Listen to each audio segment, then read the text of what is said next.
What if I told you that your emotions are choosing your future, not your decisions, not your goals, not your plans, your feelings? Every emotion you've ever experienced, every surge of joy, every pang of fear, every moment of heartbreak wasn't just happening inside you, it was happening through you. And it was rewriting the fabric of reality itself. This isn't poetry. This isn't metaphor. This is measurable, observable, scientifically documented truth. Your emotions are frequency signatures broadcasting into the quantum field around you, collapsing infinite possibilities into specific outcomes. And today, I'm going to show you exactly how this works, and more importantly, how to use it to transform your life. Here's what they don't teach you in school, what your parents never explained, what society conveniently overlooks. Every single emotion you experience is a measurable vibration, a frequency signature that radiates from your body into the space around you like ripples in a pond. This isn't mysticism, this is biophysics. Joy vibrates at approximately 540 Hz. Gratitude oscillates between 540 and 600 Hz. Love, even higher, around 700 Hz. These are actual measurable frequencies that can be detected with scientific instruments.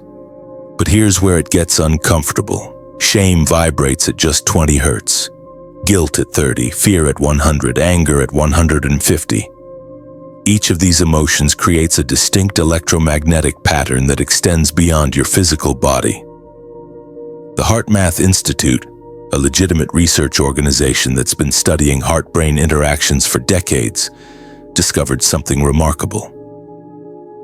Your heart generates an electromagnetic field that extends 3 to 6 feet beyond your body in all directions.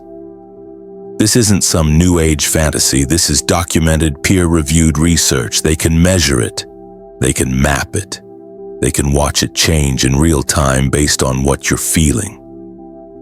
When you experience gratitude, your heart rhythm becomes coherent, smooth, ordered, harmonious. When you experience anxiety, it becomes chaotic, erratic, disordered, fragmented. And here's the critical part. That electromagnetic field interacts with the fields of other people, with the environment around you, with the quantum substrate of reality itself. You're not just having emotions, you're broadcasting them into the universe at every single moment.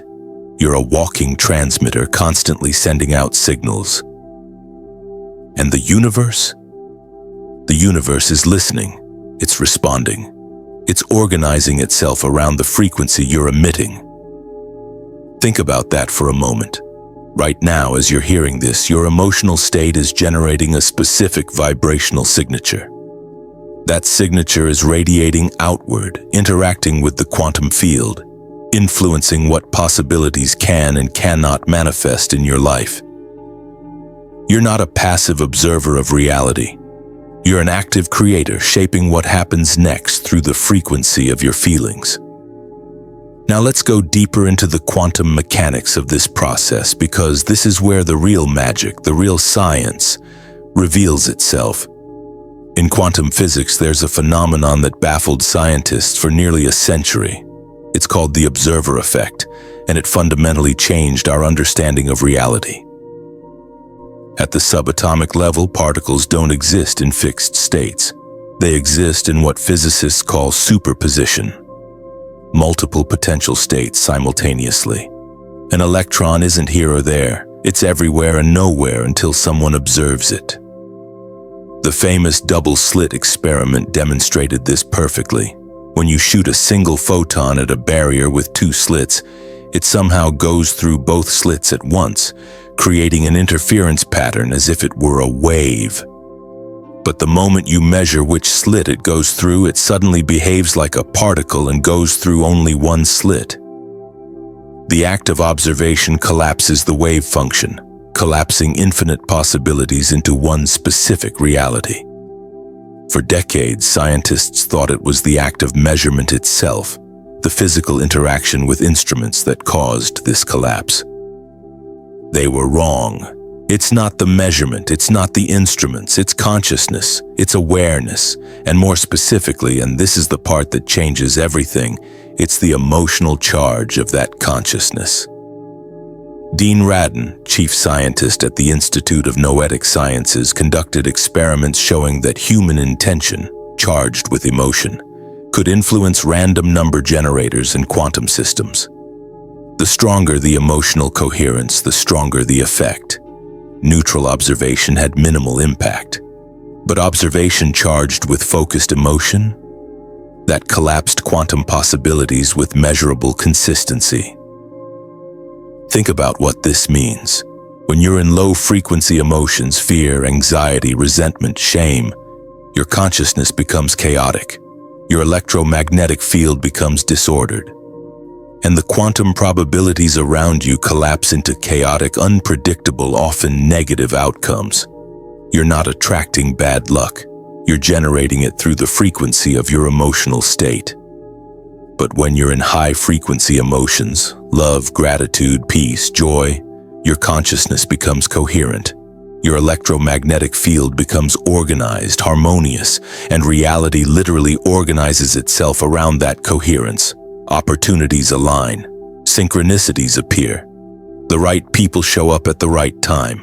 Resources flow toward you. This isn't wishful thinking. This is quantum mechanics applied to human consciousness. Your emotional charge is the mechanism through which you collapse the wave function of your own life. You're selecting which version of reality you experience based on the frequency you're vibrating at. Every moment, infinite possibilities exist in potential. Your emotions determine which of those possibilities becomes actual. But here's the problem. Here's why most people never escape their patterns, never break free from the cycles that have defined their lives. They're trapped in an emotional feedback loop, and they don't even know it. Suppressed emotions don't disappear. They don't evaporate into the ether. They get stored in your cells, in your nervous system, in your fascia, in your electromagnetic field. Trauma becomes a frozen frequency locked in your body like a recording on repeat. Bessel van der Kolk, one of the world's leading trauma researchers, documented this extensively in his work on how the body keeps the score. When you experience trauma, whether it's a single dramatic event or years of subtle emotional neglect, your nervous system records it. Your body remembers, and it keeps broadcasting that frequency day after day, year after year, even when you've consciously forgotten what happened. This is the hidden trap. You think you've moved on. You think you've processed it. You tell yourself you're over it.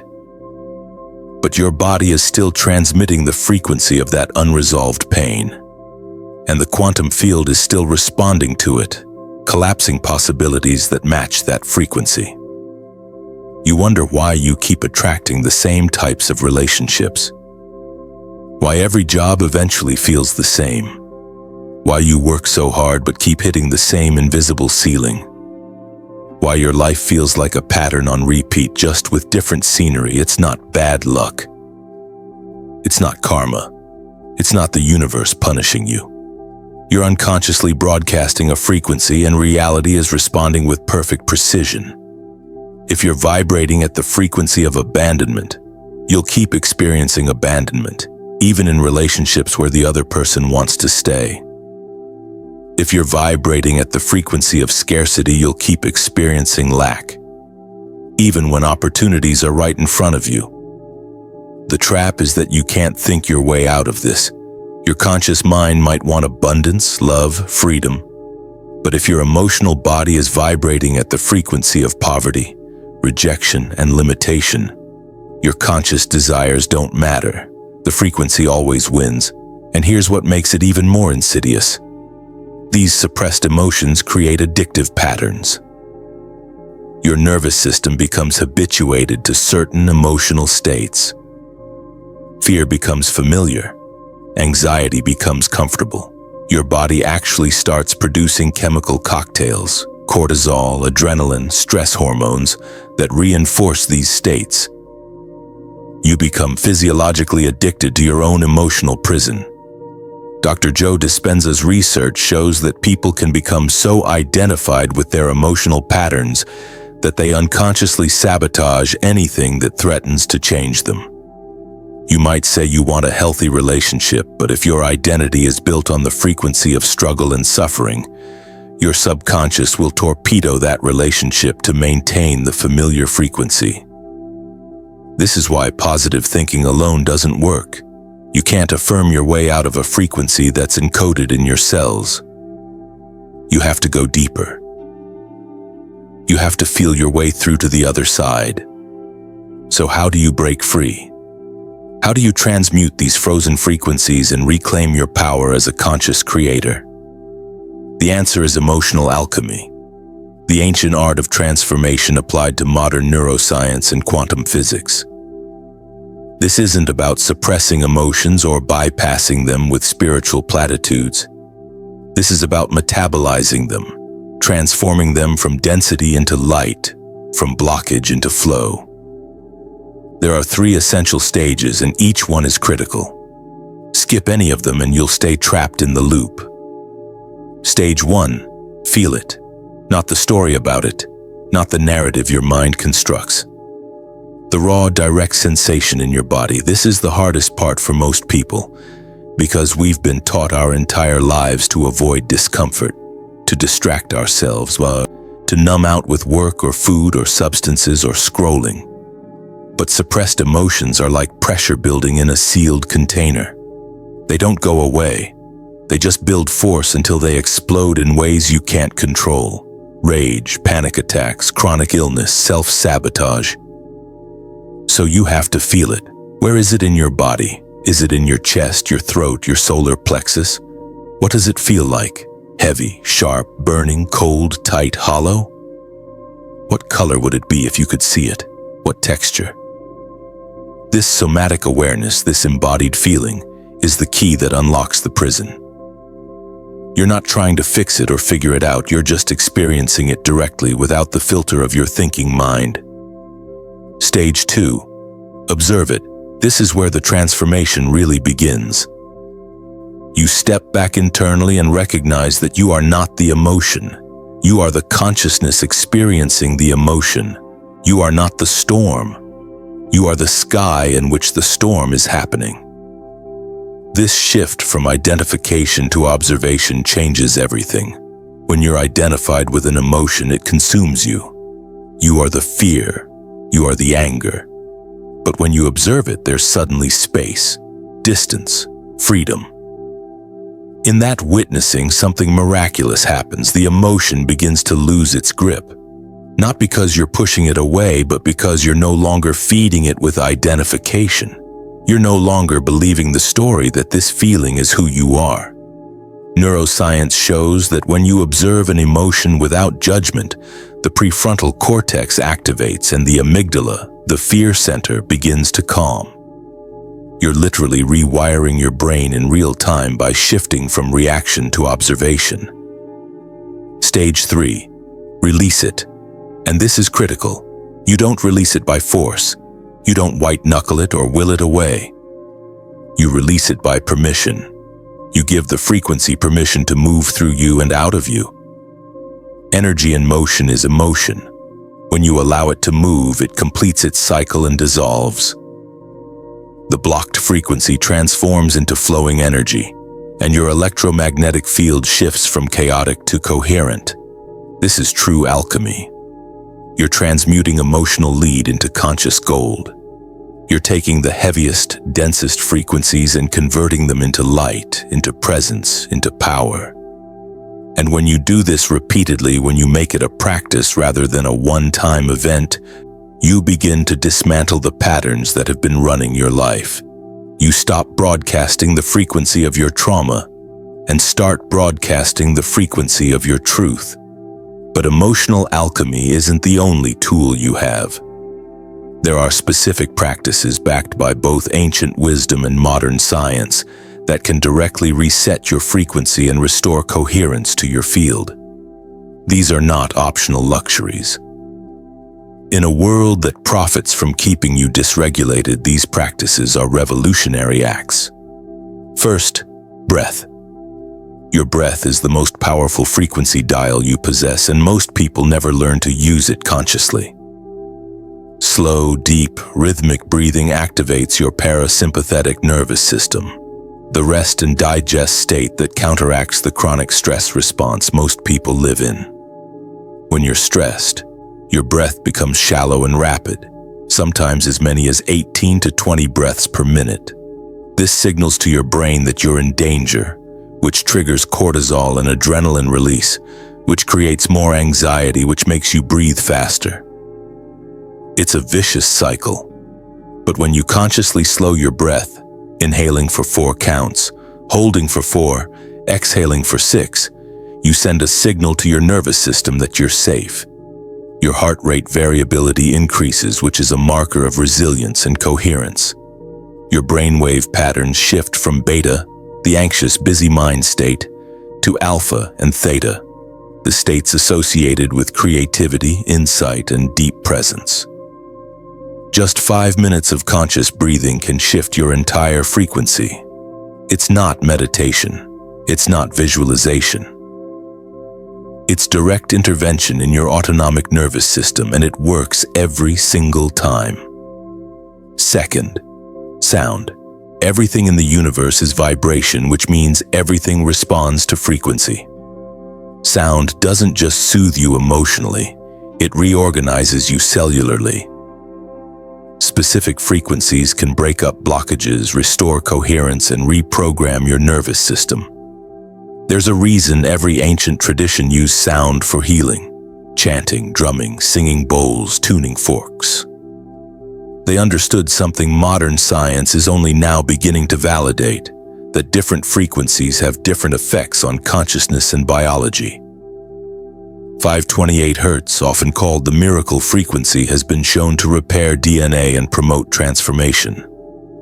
432 Hz resonates with the natural frequency of the earth and creates a sense of harmony and balance. Binaural beats, where slightly different frequencies are played in each ear, can entrain your brain waves to specific states. Cymatics, the study of visible sound vibration, shows us that frequency creates form. When you play different frequencies through sand on a vibrating plate, the sand organizes itself into intricate geometric patterns. Different frequencies create different patterns. Your body is 70% water. Imagine what frequency is doing to the liquid crystalline structure of your cells. Third, stillness, not emptiness, not unconsciousness, presence. In stillness, you stop reacting to the frequency of the world around you and start broadcasting your own. You recalibrate. You remember who you are beneath the noise. Most people are so addicted to stimulation, so terrified of silence, that they never experience true stillness. They fill every moment with sound, with activity, with distraction. But it's in the stillness that transformation happens. It's in the gap between thoughts that you access the quantum field of infinite possibility. Even 5 minutes of stillness a day, sitting in silence, feeling your body, witnessing your breath, can begin to reset your baseline frequency. You're teaching your nervous system that you don't need to be in constant activation to be safe. Fourth, somatic awareness. Your body is not a vehicle for your head. Your body is an intelligent system that holds truths your mind refuses to acknowledge. Every suppressed emotion, every unprocessed experience, every compromised boundary creates tension somewhere in your body. Feel the tension in your jaw. That's probably unexpressed anger or held words. Feel the weight in your chest. That's likely grief or sadness asking to be witnessed. Feel the tightness in your hips. That's stored trauma and suppressed creativity. Where attention goes, energy flows. And where energy flows, healing happens. When you bring conscious awareness to these areas of tension without trying to fix or change them, they begin to release on their own. Your body has been waiting for you to pay attention. It's been holding these frequencies, hoping you'd eventually come back and feel them. This is frequency healing. not as something you do once, but as a way of being. As a moment-to-moment practice of choosing coherence over chaos, presence over distraction, truth over habitual pattern. Now here's where everything comes together, where the quantum mechanics and the emotional alchemy and the frequency practices converge into one undeniable truth. Your emotional patterns don't just affect your present moment, they architect your future. Time isn't linear the way we experience it. Quantum physics shows us that all possibilities exist simultaneously in the present moment. Past, present, and future are human constructs, ways of organizing our experience, but at the quantum level, everything is happening now. Which means your future isn't set. It's not predetermined. It exists as a field of probability, and your emotional frequency is the tuning fork that determines which probability you collapse into reality. If you live in the frequency of fear, worry about money, anxiety about relationships, dread about the future, you're collapsing timelines of limitation. You're selecting the version of reality where doors close before you reach them, where opportunities dissolve at the last moment, where struggle is constant. Not because the universe hates you, not because you're cursed, but because fear vibrates at 100 hertz and that frequency resonates with outcomes that match it. You're literally tuning your radio to the station that plays fear-based experiences. But when you elevate your frequency, when you consciously choose gratitude even when circumstances are challenging, when you generate love even when you feel alone, when you trust even when you don't see the path, you collapse timelines of expansion. The right people appear at exactly the right moment. Resources flow in from unexpected sources. Doors you didn't even know existed swing open. This is quantum resonance. You don't attract what you want. You attract what you are, what you vibrate at. Your frequency is a resonant field, and it draws to you experiences, people, and circumstances that match that vibration. This is why changing your circumstances without changing your frequency never works. You can move to a new city, start a new job, enter a new relationship, but if your emotional frequency remains the same, you'll recreate the same patterns in the new environment. Different actors, same script. But change your frequency and everything changes. Your timeline shifts.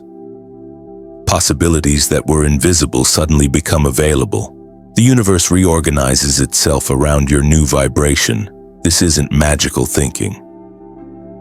This is understanding how reality actually works at the quantum level and learning to consciously participate in the creation of your experience. So let me leave you with this. Your emotions are not happening inside you. You are happening through them. You are not a solid, separate self having feelings. You are a field of consciousness, a frequency generator, a quantum antenna broadcasting into and receiving from an infinite field of possibility. Every emotion you feel is a choice point, a moment where you're selecting which timeline you're going to collapse into reality. And the more conscious you become of this process, the more power you reclaim. The universe isn't listening to your words. It doesn't care about your goals or your vision boards or your affirmations. It's tuning into your vibration. It's responding to the frequency you're broadcasting from the depths of your being. So the question isn't, what do I want? The question is, what frequency am I broadcasting? What timeline am I collapsing through the emotional state I'm living in? And once you understand that, once you really get that your emotions are the mechanism through which you write your reality, everything becomes possible. You're not a victim of your emotions. You're an alchemist, and the work is to feel fully, observe clearly, release completely, and choose consciously. This is the quantum proof. Your emotions are rewriting your reality every moment of every day. The only question left is, what frequency will you choose? Comment alchemy if you're ready to transform.